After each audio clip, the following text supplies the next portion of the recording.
So I am pleased to introduce tonight's presenter, my friend Camille Henry Autry, chef and owner of the wonderful Birmingham neighborhood gym, Crestwood Coffee and Cafe. So if you've not been there, Crestwood Coffee is located on Crestwood Boulevard in the shopping center behind the filling station restaurant, next to Crestwood Park. That's where it lives. So Camille, you are on the spot now. Tell us a little bit about your journey to Birmingham. Are you a native Birmingham person? How'd you get here? I am. I grew up here in Birmingham all of my life. I went to the Alabama School of Fine Arts, was a creative writing major, and had aspirations to be a poet. And so now that has become just a hobby. But after high school, I moved to Athens, Georgia to go to college. And while I was in school, I needed to make money. So I got a job at a bakery in Athens called Big City Bread that is fabulous. And, got a job as the line cook, really kind of thrown into it. Very, very busy brunch services. I learned everything from, basically how to cook an egg to how to manage a busy line to all of those things. And there was something about it that just really clicked for me. And so, I ended up actually leaving college, stopped pursuing my English degree and working in restaurants throughout Athens, kind of tried to make my way through the best restaurants in that city, learning from the best people that I could find before I decided ultimately to move back to Birmingham to attend culinary school. So which I did in 2005 and graduated with an associate's degree in culinary arts in 2005. Continued working in restaurants. I've done a little bit of everything. I, was in corporate management, food service management at Whole Foods. I then went on to one of the most valuable parts of my experience is I went on to work with Frank Stitt at Bottega for several years, which was wonderful. And I learned an immense amount. And then I've gone on since then. I've had several different executive chef jobs in town, some places that are no longer there. And about it's been 4 years now, got the opportunity. I'd worked on and off at Crestwood Coffee, sort of in between jobs. It's in my neighborhood. I'm right down the street. It was my neighborhood, coffee shop. I always loved it. Worked here on and off, and eventually got the opportunity to purchase it.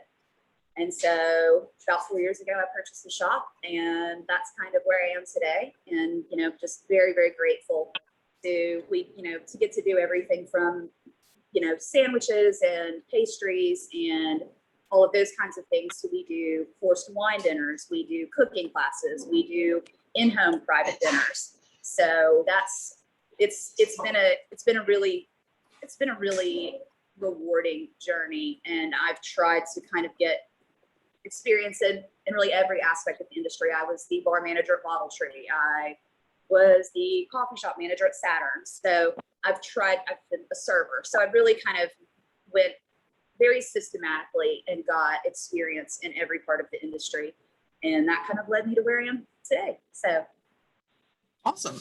I will say I have attended several of in the pre-COVID times, I have to say, right, in the yes. before times, the things that we did. A Valentine's Day dinner, special Valentine's Day dinner, and that was very exquisite. And then the soul brunches, which I'm hoping we'll be able eventually to get back to. Those were really fun. Yes, we're very excited to get back to events. As we sort of get to the other side of all of this, that's been something I've really missed. So we're excited to hopefully not the too distant future be doing those things again too. Does anybody have any questions for Camille about her journey to Crestwood Coffee before we move on to the main event? Okay, so tonight's spice, you should have gotten it in your spice kit that you picked up from the library, is smoked paprika. And so my only experience with paprika is the regular kind, which I think is called actually sweet paprika. Is that correct? Mm-hmm. That is correct. My only experience with it is a deviled egg, and then that divisive Southern favorite, the pear salad. And who's had pear salad? Oh yeah. No pear salad? Okay, I loved pear salad. Kathy, you know what that is? Okay. In my house, it was a leaf of iceberg lettuce with half of a canned pear, a dollop of mayonnaise, a sprinkle of cheddar cheese, and a dash of paprika. And like that was fancy for us. That is my only experience with paprika. So tell us more about this wonderful smelling variety, because I spilled some in my office and it still smells nice. Absolutely. There are quite a few different varieties of paprika, and the primary regions that paprika comes from there's Hungarian and then there is Spanish paprika. Hungarian paprika tends to be sweet. There are some that are a little hotter, and Spanish paprikas range anywhere from sweet to hot to smoked, which is what we're kind of highlighting today. So the sweet paprika that you get in the grocery store, like the generic sort of inexpensive thing that the paprika that you put on your deviled eggs, really doesn't have a significant amount of flavor because it's not coming from these growing regions. They're at that point, those sort of generic grocery store paprikas are going to be whatever trash peppers that have been dried and ground, and they're essentially just for color at that point. But smoked paprika, Spanish smoked paprika, which is one of my favorites, is it's smoked over oak leaves, and that is how it's dried and then ground. And it can be a variety of different thin-skinned peppers that are used for that.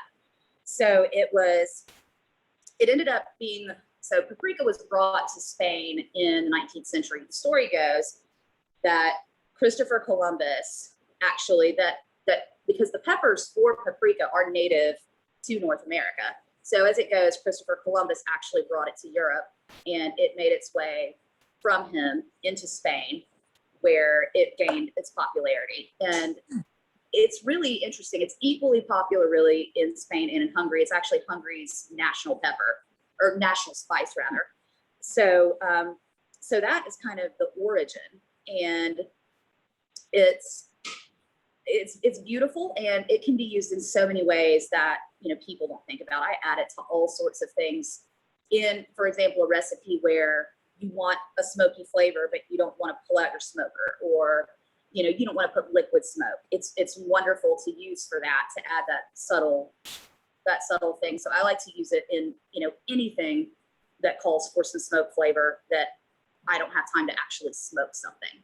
So it's perfect for that. So that's really kind of the origin of it. And they're like I said, it's worthwhile to buy a good quality, to buy a Penzeys or something like that, because the flavor is going to be so much better, and a little jar is going to go a very long way. You don't, you're not going to throw a ton of it in something. So that is kind of, like I said, the background on paprika. So one of my favorite ways to use it, like the recipe included in your book, is in romesco sauce. So it's such a versatile sauce, and I don't know if we're ready, Holly, to get into talking about that, or if we have some questions about paprika specifically, anything about the history or its uses, or. I had not heard of it as being a replacement for liquid smoke, and that is something I would definitely pass along to my mother, because she has a sensitivity to the fake kind. It gives her migraines, and right. I will let her know she can try this out as a suitable replacement. Yeah, it's great. It's a great way to replace that for sure. I'm not a big fan of the artificial smoke flavors that they put. There's weird chemicals, and it's always better to use something that's real food. So I have a question. Okay, good. Yeah, Deborah. absolutely. My husband and I have a barbecue sauce that we've tweaked from other recipes, but to me it has too much of a cayenne pepper flavor to it. Mm-hmm. And so as soon as you started talking about it giving you more of a smoked flavor, I thought, aha, why don't we add smoked paprika to it? It's a ketchup-based barbecue sauce, but to me it would be so much better with a smoky flavor to it more than all that cayenne heat. Absolutely. If you could replace some or all of your cayenne with smoked paprika, and I think that would be delicious. Absolutely. Yeah, thanks. Yeah. I'm sitting here thinking, yeah, that's what we need to do. Yeah. I like to make a batch of it. So, yeah. I like to make well, I call them cheese Krispies, but everybody else calls them cheese straws, even though they're in the shape of a cookie. But I don't ever put cayenne, which is traditionally how that recipe goes, because to me, cayenne becomes, for my palate, it becomes very bitter as it bakes. And I'm thinking about the next time that I try that recipe, I'm gonna put a little dash of smoked paprika in there and give it a try. Absolutely. Yeah. So the question just popped up about romesco sauce, which I feel like might be a good segue to sort of go into that a little bit. So romesco sauce is a sauce that originates in the Catalan region of Spain. And so it highlights all of these flavors that are amplified by smoked paprika, and in fact has roasted peppers in the recipe. So to answer the question, before we kind of go into any specifics about the recipe, romesco sauce, the Catalan region of Spain is coastal, and one of the traditional ways to use romesco is with seafood. So it's wonderful on grilled fish. It's wonderful on shellfish, mussels, oysters. It's often used as an ingredient in Catalan fish stew. So, but I will put romesco sauce on anything. Grilled vegetables, chicken, pork. It's absolutely one of my favorite sauces, and it's really incredibly versatile as well. So, and it takes a little bit of time to make, but it's not difficult. And once you've made it a few times, what's a lot of fun about it is you can absolutely tweak it to your own personal taste. It can be spicy if you want it to be spicy. It can be completely mild if you want it to be mild. You can add extra vinegar if you want more acidity. If you're using it for something, I'll incorporate a spoonful of it into a vinaigrette. So it's infinitely kind of customizable, and it's just, like I said, it's an incredibly versatile sauce, and I'll make a big batch of it. It freezes well, and I really kind of throw it on almost everything. I pretty much always have it on hand. So it's beautiful. It's a beautiful sauce, and I hope that you will try it out. I'd also like to say, if whoever asked that question, if they want to just try it before they make it, like without getting all the stuff, Chez Lulu has really good romesco, and they have they're right now on their menu. They have 5 or 6 recipes with romesco. So if you want to go and try it out before you make it, and I believe they also sell it in their case. You can buy pints or of it, I believe. And so that's absolutely a great way to try it out and see if you like it, if you before you make it yourself. Because if you find it in a grocery store jarred or something like that, you're not really gonna get what it is. It's gonna lose the brightness and the all of the things, all the nuance that make it special. But yeah, absolutely, Chez Lulu's and Continentals. I think it's in the case in Continental. Their romesco is lovely, so highly recommend that for sure.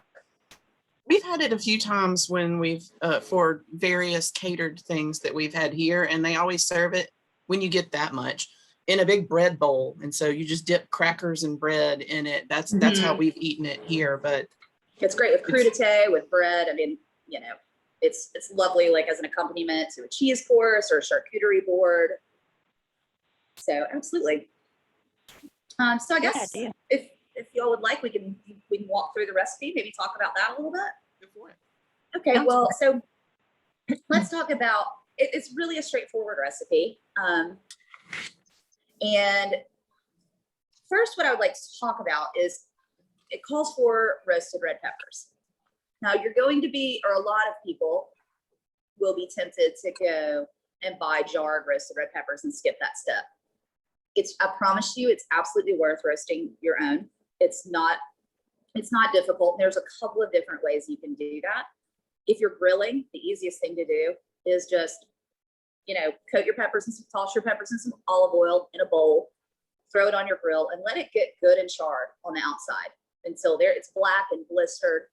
And conversely, if you're not using your grill, you can do that under the broiler in your oven. And it's as simple as just turn it until all of the sides are nice and dark brown or black and bubbled. And then to make them easier to peel, throw them in a bowl, cover them with some saran wrap, let them cool, because that steam will help loosen the skin. And then they're very easy to peel, pull all the seeds out, and you've got lovely roasted peppers. So those are kind of my tips, and really the game changer when I learned the trick to put them in a bowl and cover them with saran wrap and let them steam as they cooled. It made all the difference in the world, making them easier to deal with. So, and that's the same thing with the tomatoes that you use in this recipe. You're going to do really the same thing with your tomatoes as with your peppers, almost the same process. And then you'll cut them, peel them, seed them, and definitely this is really a summer dish. Like you don't want to use canned tomatoes. You want to get the best tomatoes you can find. We're in Alabama. They're abundant. Making this, I will still make romesco in the dead of winter. I'm not even going to lie, because I love it so much, but it's definitely at its best in the summer. Camille, yeah. How do you seed a tomato? I've never known that. Right, absolutely. Thank you for asking that. No, absolutely. Please interrupt me and ask me any questions that you have like that. So once you'll roast the tomato whole, and then that skin will just slide off, and then you just cut it in half, and you'll see all the pulp and seeds, and just with your fingers, just over a trash can or a bowl, you just scoop everything out. It's that simple. It's all the pulpy stuff will come out, and you'll just be left with the flesh of the tomato. So digging in. Yeah, I was imagining something arcane, but no, I know how to do that. Yeah, absolutely. Anyone can do it. Absolutely. So that's the basis of your sauce. It's a tomato and pepper based sauce. And once you have all of the main prep really is going to be roasting your peppers, roasting your tomatoes. And then really, I mean, you are going to throw everything else into your blender, and that's going to be it. I mean, it's going to come together. You want to make sure your almonds are toasted, you to give it that little depth of flavor and to increase that sort of umami and that nutty savoriness. And then the other key to this recipe is sherry vinegar. So are y'all familiar with sherry vinegar? Has anybody used it very much? No. I have not. Okay, it's another one of my absolute favorite ingredients. I'll show you all this. This is the one that I use. It's called Don Bruno. I have not found it anywhere locally. I buy it on Amazon. It's about $20 a bottle, but I only have to buy, as much as I use it, I only have to buy it like once every 6 months probably. And it's really the key to this sauce. It's got this depth of flavor that you can use a red wine, just a regular standard red wine vinegar in a pinch, but the sherry vinegar is absolutely worth it. And I'm sure that there is a brand you can find locally. I'm just kind of married to this one, which is why I buy it on Amazon. And sherry vinegar is also interesting in that it is, other than balsamic vinegar, it is the only vinegar that has a controlled origin. So it cannot be called, it is not a true sherry vinegar unless it is aged in oak for 6 months, American oak. It can only have 7 degrees of acidity. It has to be produced in the Sherry Triangle, which is a very specific region of Spain. So it's controlled almost in the same way that champagne is, in that it's the Spanish government is very concerned with making sure that nobody's calling anything a sherry vinegar that is not a real sherry vinegar. So that is really the other key to this recipe. So this is so simple. Most of it is just using quality ingredients and taking the time to do the things like roast your peppers and roast your tomatoes. But once you've done that, like I said, you can make a big batch of sauce. You can freeze it. It'll keep in your refrigerator for 7 days. And then you can put it on everything you eat, which you will probably want to do once you try it. So who else has any questions about any of that? Camille, what about the almonds? What, are they just whole almonds or sliced almonds? It doesn't matter, honestly, because you're going to blend everything. Okay. You can, and depending on how powerful your blender is, you may want to put your almonds in the food processor first. But if you have a decent blender, it doesn't matter. They can be whole almonds, they can be slivered almonds, so anything that you have on hand. And you can also substitute hazelnuts, which is kind of a fun twist as well. So sometimes I'll do hazelnuts. I typically do almonds, but that's also traditional.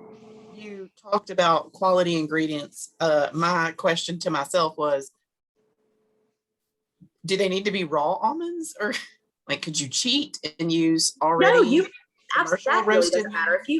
If you wanted to buy already toasted almonds, that's not going to make any difference. As long as they are toasted, whether you did it or somebody else did it, that part of the recipe is not critical at all. Okay. So if you want to save a step, just be careful if you get salted almonds to adjust your seasoning. For the fact that you've already added some salt to the recipe. And then when you say rustic white bread, is that like French bread or what kind of bread? You could use ciabatta, you could use a baguette, you could use, some focaccia. You just really want to use something with some texture and some crumb to it. And, but again, I've used regular white bread in a pinch and it came out fine. But, if you do have access to something like a baguette or ciabatta or something, that's going to be ideal. But you can sub in for the bread what you have on hand too. That's really just a thickening and kind of binding agent. It's just to give it some body and some texture. So. Is there a cheese, excuse me, this is Kathy, that could complement this to go with toast points or? Sure. I mean, any sort of Spanish cheese is wonderful. Like I love a manchego. Like if I were to do a board, I would do, if I want to do like a cheese and charcuterie board or something, I would maybe put in some Serrano ham, some manchego, some olives, maybe some more almonds, maybe some Marcona almonds. And I think that would be beautiful.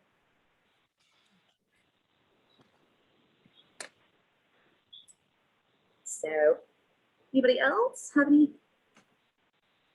questions about the recipe or paprika or what about anything? The Aleppo chili flakes? Is that a brand? Aleppo is actually a type of pepper. And so they're red pepper flakes, and they're just a different variety of red pepper flakes. So Aleppo peppers are named after a city in Syria where the peppers are grown. And they're fruity and mild. They're going to be a little bit, they're going to be more complex than your standard red pepper flake. Now, if you can't find Aleppo, then a standard red pepper flake will work perfectly well. But I particularly just love that one because it's very bright. It's very fruity. It's very similar. If you've had ancho chilies, it has a similar flavor profile to an ancho chili. But use what you have on hand. I just recently got a jar from a friend who had an extra jar of Aleppo chili flakes, and I was very surprised by how much better they tasted than just red chili, like this the regular. Just say red pepper flakes. Yeah. Red pepper flakes that I normally get. Yeah. So, and I found I haven't had any difficulty finding the Aleppo flakes. I mean, I've seen them in Publix. I've seen them, I've seen them a lot of different places. So that's not an ingredient that I've had any difficulty finding. The sherry vinegar has been far harder, honestly. Yeah. So, well, I did go ahead. Oh, no. No, I did just think of the other time that I've used paprika, and it was the regular kind. And I was just telling someone else about this today because one of my coworkers came in and saw the jar of smoked paprika on my desk and said, "Oh, that's my favorite ingredient. I use it all the time." And I remembered this recipe. I haven't made it in many years, but it was roasting an entire chicken in the crock pot, which I like to do. And I dried the chicken, and then it was just an oil rub, which was just olive oil, paprika, salt, and pepper. And I mixed it up into a paste to my taste. but I Mhm. am definitely, and then just put it in the crock pot for 8 hours. Yeah, That's that sounds amazing. great. But I'm gonna at the first opportunity try it with this smoked paprika because it is such a good smelling It's fun. I ingredient. do. I really do. Just a lot of times I'll think, oh, this dish is missing something. And, 50% of the time the answer to me is smoked paprika. I throw a pinch in there. So it's kind of my secret weapon. And people they don't know what it is. They're just like, there's something really savory about this. There's some depth of flavor that I don't really know what it is. And so it's always fun when you can, have people that eat your food and this is so good and I can't figure out why. So Paprika. that smoked paprika. Wonder if it would also be good in a cocktail in some way. Have you ever had any sort of a craft cocktail with I have paprika not. in it? I have made one. I did a mezcal cocktail that I incorporated. I actually did a smoked paprika simple syrup. So it was a mezcal, pineapple juice. I made a simple syrup, which is just equal parts sugar and water. And it's, a sweet syrup. And then I added smoked paprika, just enough. So it was a sort of, and then I added a little cayenne as well. So it was a fruity cocktail, but it had this whole sort of underlying smoky, spicy thing that really complemented the mezcal. So it was, it's fun in a cocktail too. Okay. It's just fun to play with. Sounds way more versatile than when you just think about paprika. So these are a lot more different uses than I Yeah, would have thought. I'm the same way growing up. I didn't know that anybody used paprika for anything other than a deviled egg. You bought one jar of paprika in your entire life because you only used it for deviled eggs, sprinkle on deviled eggs. So go to my grandmother's cabinet and she had like a 35-year-old jar of paprika that would make its appearance when the deviled eggs happened. That sounds like my sister. She never knew there was an expiration date on spices. And Oh my I was like, goodness. oh heaven. When she told me that, I was so embarrassed for her. I was like, oh my gosh, I'm coming to your house and we're throwing all your spices. Throwing all your spices away. I mean, they won't hurt you, but they don't taste like anything anymore. You might as well get it. Yeah. You're not doing anything. What would the ideal shelf life for this one be? I like to smoke paprika. If you store it correctly, which is going to be in a cool, dry, dark place, you've got a good year on it. Okay. So, but and I try to check my spice cabinet regularly and things that are about a year, and that's kind of standard for almost anything. At about a year is probably a good time to replace it. You can put it on your list. Start losing its potency. With your smoke detector batteries.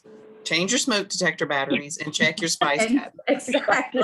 That's just your calendar every year. Do it on the same day so that you just remember, it's spice and smoke detector day.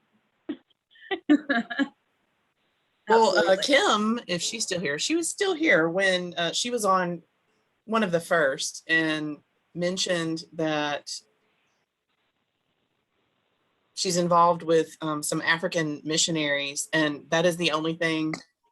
Or maybe you can speak to that, Kim. But you said that I loved that story. I thought that was very. Well, we sponsor a couple of missionaries in Africa, and once a year we try to send out some kind of package, whatever they want. And one of their ingredients that I had to actually hunt for was smoked paprika. And I thought it was so strange when they're so desperate for just the very basics, but on the list was smoked paprika. And I never have had it. I've only had regular paprika. So I'm driving, so I hope you get it. Oh. But anyway. Well, go back to driving. Sorry. Wow, that's fascinating though. That's how good it is. If even when you need just the essentials, that is on the list. So absolutely. What is your favorite cuisine or style to cook, Camille? That's a tough question. It really depends, but I really do love Spanish food. that is one of the things that I'm really, really excited about. And it honestly changes every couple of years. I'll go through a couple of years, you know, when I was at Bottega, it was Italian food. And in the past couple of years, I've just gotten really into Spanish food and sort of the history of, you know, how all of these things happen. How did paprika get there? What are the salt, like, why are these traditional sauces? And one of the things I find so interesting about like romesco particularly is this recipe is my recipe for romesco. Almost every chef has a different one. And because there is not, the only things that have to be there for it to be a traditional romesco is you have to have some nuts, almonds or hazelnuts. You have to have bread, and you have to have tomatoes and peppers. But all of those other things are completely malleable, and all of these different chefs do different things with it. So, and this is just sort of my amalgamation over trying a bunch of different recipes and coming to what, you know, I really like. But I encourage you to play with it and to change things up to suit your taste. If you want, like I said, if you want it to be spicier, or you want it to be, you know, more herbal, you know, and you want to add more parsley, or, you know, you want to add more garlic, just by all means, you know, do those things. Some chefs like to roast the garlic, which is, you know, makes it a little bit sweeter. But I like the balance of the kind of pungency and the bite of the garlic in this particular recipe. But it's definitely fun to play with. So yeah, Spanish food is kind of my jam right now. I love it. Spain, traveling to Spain is one of my bucket list items for sure. I have not been either, and it is very, very, I mean, all travel after this last year and a half is very high on my list, but Spain is definitely at the top. Well, you'll notice in your list of resources that you got in your bag, I didn't get it on here, but Camille's favorite cookbook that she told me about is the Flavor Bible. The author's last name is Page. I can't quite come up with her first. Karen? Mm-hmm. Mm-hmm. Karen Page. What do you, so it's the Flavor Bible by Karen Page. We do have it here at the library. I just had already made up this before I got that and didn't have time to change it. But what is your favorite thing about that particular? So the Flavor it's Bible, not a cookbook, but it's not. It is not a cookbook at all in the traditional sense. What it is a comprehensive list of ingredients, and I mean everything from oranges to smoked paprika to onions. It's a tome. But what all it is when you look up an ingredient, it will give you a list of every single thing that pairs well with it flavor wise. So I should give me 1 second. I'll grab one. I should have grabbed it. So I got it right here. So this is the Flavor Bible. And I mean, so for example, you can open up a page to clams and it tells you the season, summer. It tells you the taste, salty. It tells you the weight, meaning the mouthfeel, the weight on your palate. And then it will have a huge list of, you know, that it pairs well with capers, carrots, cauliflower, celery, chives, chorizo. And so it's really, I use it. It inspires me when I'm just stuck and I want to create a recipe. I can just go to this book and pull something up and go, chicken and oranges, you know, or whatever. You know, that's just, you know, kind of off the cuff, but it's wonderful for inspiration. So if you take a recipe, it's also very handy if you have a recipe in another book and you don't have all the ingredients. You can go to the Flavor Bible and look up your main ingredient and go, okay, well, I don't, you know, this recipe calls for sage, but what is another, I don't know off the top of my head, like what is another herb that might go with chicken, because I don't have sage, and maybe you have tarragon growing outside. The Flavor Bible says, oh, and you're like, oh, great, tarragon. So it's really useful for those kinds of things, and especially especially just fun for playing in the kitchen, which I think everyone should do. It's just food. It's not serious. The stakes are low, you know, screw up a meal. It's just a meal, you know? So it's really, it's great to, you know, get in the kitchen and play. That's what I saying, encourage Deborah? people to do. Does it give suggestions like what wines might pair with certain foods or taste? It does not have wine pairings, but I wish that it did. Although I believe they might have come up with another book that's similar that talks about beverages specifically. And I feel like I heard that, and you know, but I've not looked into it. But this particular book does not. I will investigate that tomorrow. You can always go to the pig wine guys, the Piggly Wiggly. Oh yeah. Oh, yes. They definitely Scott's know on their it. stuff. Yeah, Scott's in my Rolodex. Yeah, they're great there. So yeah, always go there. R&R in Crestline, you know, they've got a really good selection. They know their stuff there too. So that's always, I love wine, but I don't know nearly as much about wine as I do about food. So I have my go-to wine guys, and I'm like, okay, this is what I'm making. What am I drinking with it? Nice. Yeah. Does anybody have any other questions? I will say in the chat, Kim said she put the Flavor Bible on her birthday list. So Awesome. Well, I hope that someone gives it to you because you deserve it. And I mean, and it can, you know, again, that's another one you can obviously pick up from Emmett O'Neill, or if you know, once you've looked at it and decide you must have your own copy, it's you know, it's on Amazon, or better yet, go to a local bookseller and have them order it for you. But and also if you're interested in more of what we do at Crestwood Coffee or what I do as a chef, we are on Instagram. We're Crestwood Coffee, so you can find us. And if you know, like I said, we do private dinners, we do cooking classes, we can do everything from, if you want a 5-course, you know, paired wine dinner at your house, at our shop, we can do that. If you want to have a private party where you have friends on our back patio of the shop and, you know, we grill burgers for you, we do that. So we kind of do everything. So yeah, so give us a follow, and feel free to reach out if there's ever anything that we can do for you. And I will say on the info sheet for Crestwood Coffee that is in your spice kit, the Instagram handle is on there. Oh, awesome. And the telephone number and the address and everything that you need is there to find it. I can give a personal recommendation for pecan pie. It's my favorite place to go for pecan pie, and quiche. Those are my two favorites. And also my email is Camille@crestwoodcafe.com. So feel free anytime to reach out to me directly if there's anything I can do. If you, after this class, if you have more questions, you know, anything I can help you with, feel free to drop me a line too. It was so nice when you said it's food. Relax. It is. I mean, that's what I've told my staff for years. You know, when they get really stressed out because we're really busy and they're in the weeds, it's just food.